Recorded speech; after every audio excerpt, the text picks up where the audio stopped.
உங்கள் அன்பு தோழியின் ஆரோக்கிய உணவும் அற்புத வாழ்வும். இன்னைக்கு நாம முட்டைக்கோசையும் முட்டையவும் வச்சு ஒரு சூப்பரான முட்டைக்கோஸ் ஆம்லேட் தான் செய்ய போறோம். அதுக்கு நான் ஃபர்ஸ்ட் ஒரு சின்ன முட்டைக்கோஸா எடுத்துக்கிட்டேன்.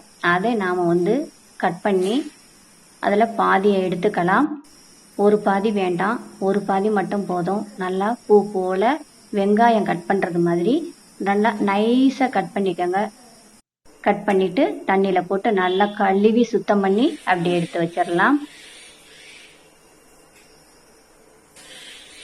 இப்போ இதில் நாம் இது ரெண்டும் நாட்டு முட்டை, வீட்டில் கோழி விட்ட முட்டை 2 தான் இருந்தது. இல்லைன்னா நிறையா இருந்திருந்தா எல்லாமே நாட்டு முட்டையாகவே உடச்சி ஊற்றிருக்கலாம். 2 முட்டை தான் நான் உடச்சி ஊற்றிருக்கேன் இதில். இதுக்கு அடுத்தது பிராய்லர் முட்டை தான் இருந்தது. அதை நான் உடச்சி ஊற்றிருக்கேன். அதுலேயும் 2 முட்டை உடச்சி ஊற்றிருக்கேன்.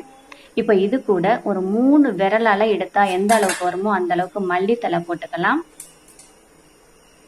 அடுத்ததா 2 பச்சை மிளகாய் குறுக்க கட் பண்ணி நீல வாக்கில் கட் பண்ணி அப்படி இதில் போட்டிருக்கேன். அடுத்தது மிளகுத்தூள் 1/2 ஸ்பூன் போட்டுக்கிறேன். 1/2 ஸ்பூன் சால்ட் போட்டுக்கலாம். போட்டுட்டு இது எல்லாத்தையுமே நல்லா மிக்ஸ் பண்ணி விட்டுக்கலாம்.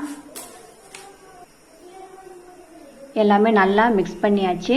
இப்போ ஒரு தோசைக்கல்லை எடுத்து வச்சுட்டு அதில் 1 ஸ்பூன் ஆயில் விட்டுக்கலாம். 1 ஸ்பூன் ஆயில் அது எங்கும் பரப்பி விட்டுறலாம்.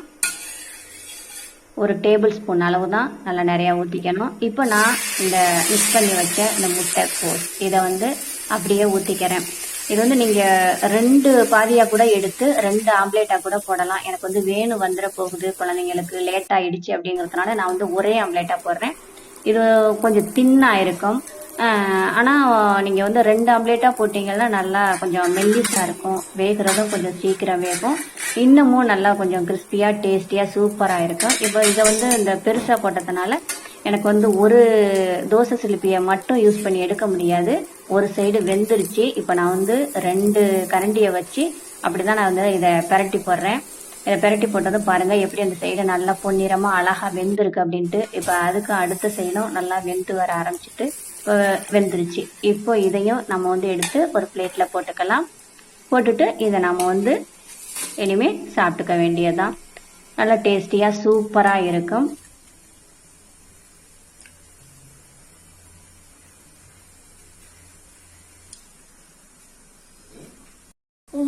அது சாப்பிட்ட அந்த டேஸ்டில் ஆட்டமே போட ஆரம்பிச்சிட்டாங்க. அவ்வளோ ஒரு டேஸ்டியாக நல்லா சூப்பராக இருக்குது. இதே மாதிரி நீங்களும் ட்ரை பண்ணுங்க. ஆனால் இதை ஒரே ஆம்லேட்டாக போடாமல் 2 ஆம்லேட்டாக போட்டுக்கோங்க. அப்போ தான் இன்னமும் சூப்பராக இருக்கும். நல்லா ஹெல்த்தியான ஆரோக்கியமானது, புரோட்டீன் சத்து உள்ளது முட்டையில், புரதச்சத்தும் இருக்குது. அதே மாதிரி இந்த கோஸ்லையும் நல்ல சத்து இருக்குது. தேங்க்யூ.